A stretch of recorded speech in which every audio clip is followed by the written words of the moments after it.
Welcome to the weekly recap. I'm Buck Bowen from Deuce Gala, and I just want to cover some of the stuff that I've gone through this last week and trying to release a new product, doing a bit of traveling, doing a bit of filming, and I just want to share with you the fun and frustration so maybe you can at least enjoy it as much as I have.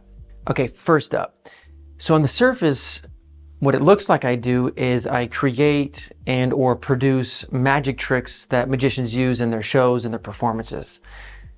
But what I actually do is I put out fires.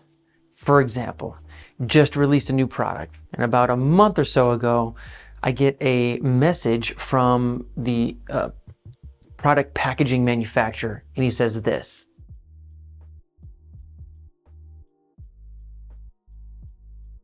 And I'm like, cool, okay. So like, what's the contingency plan? You know, do I push the release date back, which I've done twice already? You know, do I find a different place to produce the packaging? I mean, you know, all these little thoughts are going through my head and I've got to make a decision. Now, fortunately, you know, everything worked itself out. It was fine. I got the stuff, you know, before the due date and I was able to get things going. But again, it's like this stuff is constantly happening. You know, it's almost never this, hey, you know, I wanted to do this thing here. Cool. Yeah, cool. Thing here done. Right? No, it's more like, I wanted to do this thing here. Is that cool? Yeah, it's cool. Oh, by the way, that thing you wanted to do? Yeah, not going to happen. Well, I mean, maybe it'll happen. But it's probably not going to happen. But if it did, it's definitely not going to happen the way you wanted. So if you could figure out like a different way to do the thing you wanted, then perhaps it could happen. But basically, maybe, sort of, probably not, but definitely kind of, sort of. Yeah. Anyway, the lesson here for me is everything is hard before it's easy. You know, I so often people, you know, it could be something as mundane as, I don't know, like dancing or learning the piano. I don't know if those are mundane in your world, and people are like, oh, I'm not any good. It's like, I'm sorry, were you supposed to just be good at that? And it makes me think, if we had that attitude as babies, most of us would still be crawling. But as a baby, you're trying to walk. It's like, you just fall, you get up, you fall, you get up. Of course, I know somebody's like, yeah, Buck, but everybody's there like supporting you and cheering you on and they want to see you walk. But then when you become an adult, it's like nobody really wants it. Okay, that is a part of the point, but don't kill the poetry, please. All right, anyway, moving on. I'm touring a plastics manufacturing place because I'm working on some new products, right? And I'm developing. In fact, I don't know if can you see this right here? For some reason, it's just like a weird black box. Anyway, yeah, so I'm touring this plastics place, and Deuce Gala is a boutique magic production company. So I'm not coming with these massive budgets like some of these other companies yet. And I'm talking to the guy, and he's like, no, "Yeah, we could do this. Like, how many? You know, how many were you thinking?" And you know, I've talked to a lot of places, right? And I always know that I'm like almost never going to meet their MOQ, minimum order quantity. So, you know, I make the joke to the guy, I'm like, well, you know, it's kind of a big number. And he's like, oh, shoot. And I'm like, crap. Okay, I was trying to be sarcastic. Now I got the guy excited. And I just said like, you know, a few hundred to start. And what was interesting about this guy is that, you know, most people go like, oh, well, you know, we need at least, and they do their little, whatever, their little rejection spiel. But what's cool about this guy is he goes, oh, well, I mean, heck, we could do however many you want. You know, setup on this is probably going to be about 15 grand. And I remember thinking like, man, that was such a cool way for him to deliver that. You know, for me, like what he did, it was just like everything was moving forward, right? It wasn't like, nope, sorry, right? Can't work with you. He was just like, sure, I mean, if you want to do 10 units, we can do that. Setup cost is 15 grand. For me, you know, the 15K, at least for this project, was not where I wanted to put that much money. You know, I have some other ideas that I'd rather, like, if I were going to spend that much money, that's where I would want to put it. But man, that guy was so cool. I really appreciated, you know, the way he delivered that, you know, and he took me through a tour of the facility. I got to see, you know, how a lot of the stuff works. Still didn't quite understand it. Super complex. But just, again, educating me on what they do and how they do it. And if we were to work together, this is probably what we would do. And I got to learn some industry terms. And overall, I just felt really good about the whole experience because I got to learn and I got to see and just get familiar with the process. Now, I want to go back to that 15K because I want you to think about this, right? Is 15,000 a lot of money?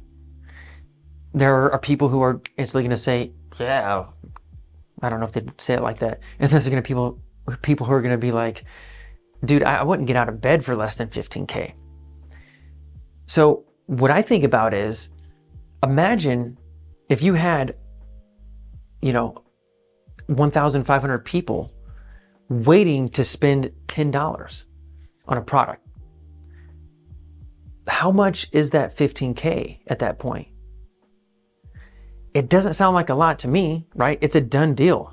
You pay the 15K, you get the product, those 1,500 people buy the $10 product, and you've made your money back. And so the question, I think, really is not where do I get the 15K, but where do I get the 1,500 people? So the last time I saw and spoke to Doc Eason, we were at the library at the Magic Castle, and he was sharing with me and the Magic James his just subtle insights on the top change. And it was so cool because my buddy, the Magic James, I think he did, you know, top change here and there, but it wasn't until like that little mini impromptu lesson that it just turned it all on for him. And like from that moment, that's like all he did. It was super cool. So, you know, skip ahead, 6 years?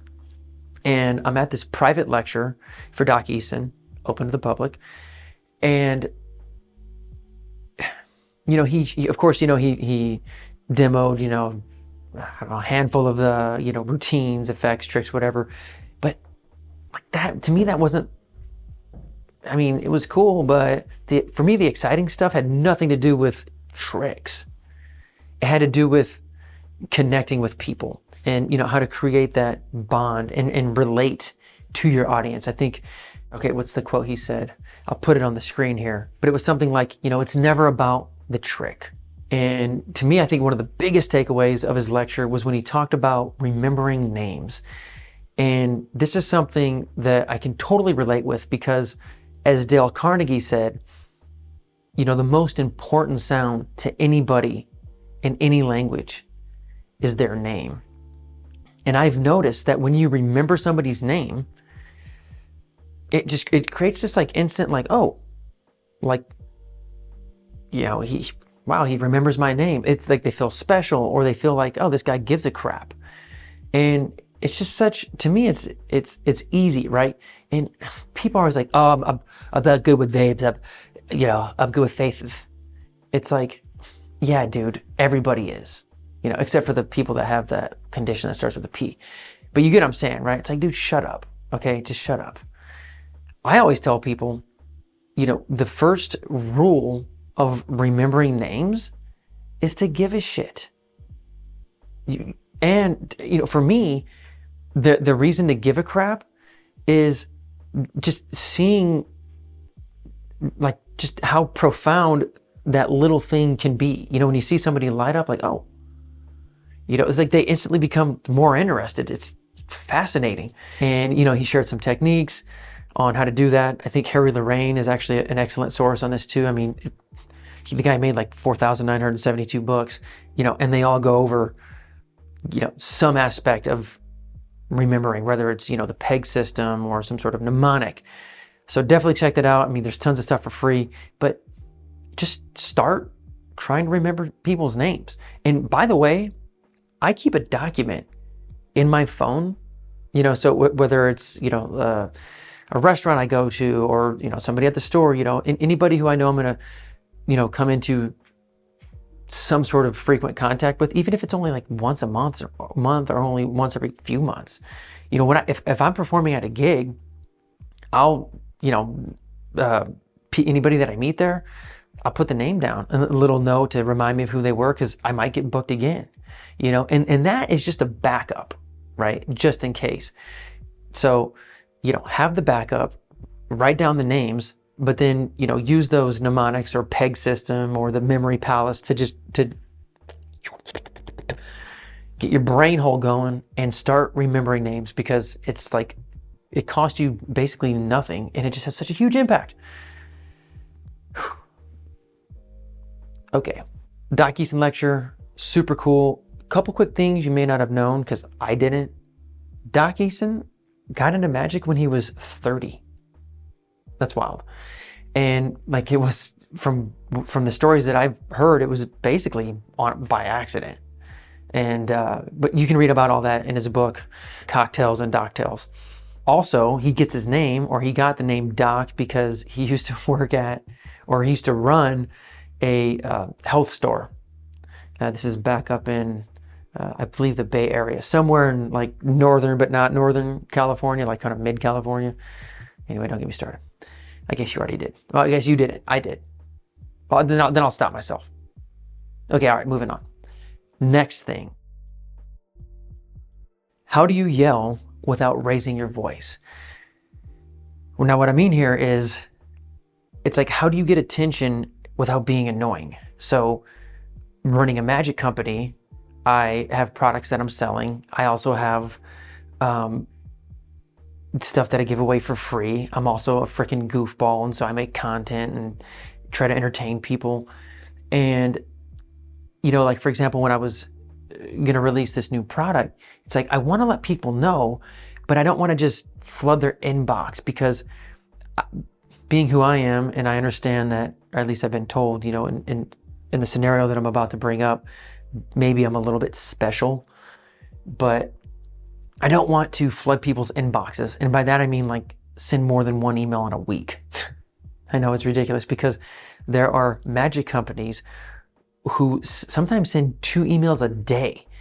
And in my world, that is a punishable offense by death. You know what I mean? So I'm like really kind of hung up on that. But I have a product coming out. So if people don't know about it, how are they going to buy it? So, you know, what's the balance? And I think I did it right, you know, with this last thing. I found a way to let people know about it, and then invited them to let me know if they wanted to hear more. And I don't know if that's the best way. I just know that it's a way that I tried, and it seemed to work well. Also for me, you know, my goal in life is to make as much money as humanly possible at the service of others. Got to make that distinction. But that doesn't mean I want to be like, hey, product for sale. Hey, by the way, did you buy this? Oh, and did you see I got this thing over here? I don't want to do that, because it just feels, it feels sleazy. You know, it's just like, hey, like it's very takey in my view, you know? And so for me, it's very important to give. And that's why I like to, you know, share things that are entertaining or informative. And then at some point down the line, you know, when I have a product out, I can say, oh, hey, and by the way, I have this. If you're interested, let me know and I'll share more with you. So if you have any thoughts on this, you know, because look, my inbox 0, right? Where there's like no emails in your inbox. I have like 12 inboxes, and they're almost always like, there's just nothing there, because I'm that guy, you know, who's just like, me, and like, this goes into this folder, that goes into that folder. I don't think most people are like that. Every inbox that I've seen from a friend is just, I'm like, I get anxiety. I start like sweating. I'm like, just please let me go through and unsubscribe you from all of this. I can clean up your inbox. I should actually offer this as a service. You know, for you, what is like a frequency, speaking, you know, from a magic company, right?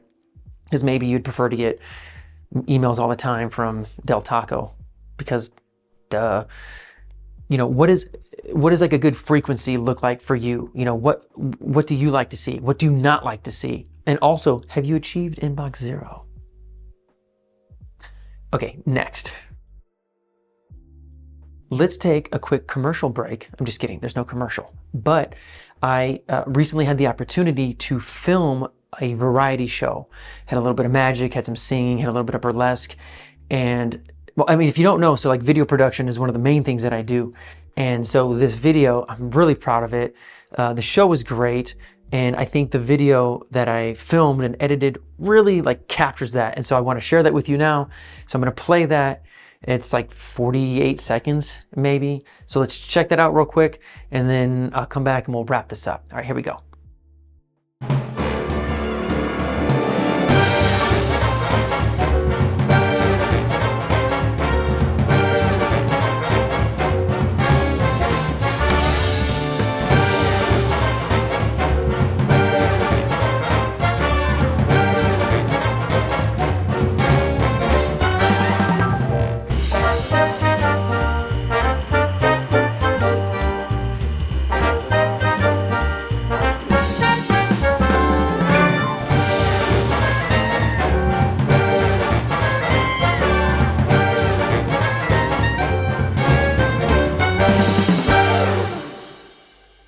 Man, I love that so much. It just, you know, for me, I'm a big fan of movement, right? Just always, All right, anyway. Enough about me, back to you. What do you think about me? Okay, just kidding. Or maybe I'm not, I don't know. I'm just gonna keep going. So, second to last thing. And just, you know, heads up, this is a little BNC or B&M, bitching and moaning, or bitching and complaining. I've been guilty of this, and I'm talking about ad copy for magic tricks. I don't know about you, but I am exhausted with seeing easy to do. Easy to do? Easy to do for whom? You like that pretentious hymn? It's like, you know, the more I develop tricks and teach stuff, the more I realize that, you know, what's easy for me isn't easy for the person who's never handled cards before, or for this, you know, the guy who's only, or gal, or anyone in between who's been into magic for a few months, you know. And so I just, it exhausts me. What about you? Is it something that you're also tired of? You know, like also Miracle is like so played out. Let me know. What is it for you that, like, what are those played out cliches that, like, when you read them, you just go, yeah, sure. Or you're just like, ugh, like, so yeah, like Miracle, easy to do. I know, like, Worker is another one that I've heard. Anyway, so yeah, let me know, because I'm interested in hearing, you know, other people's perspectives, because again, you know, my personality gets hung up on those kind of things, and I know that not everybody's like that. Some people are just like, oh yeah, who cares? Well, purchase. So let me know. Okay, so I actually don't have a final section, but I would like to know, what did you think about this weekly recap? Was it valuable for you? Was it entertaining? Did you get, you know, did you learn something? I want to start doing this more because, you know, well, sort of selfish reasons. I mean, for me, it helps me document, you know, what I've been doing and what I've done. It helps keep me on track for, you know, the progress that I've made and where I still want to go. And my hope is that you also get some sort of value out of it, even if it's just, you know, you looking at my gorgeous face. So let me know what you think, and I will see you on the next one.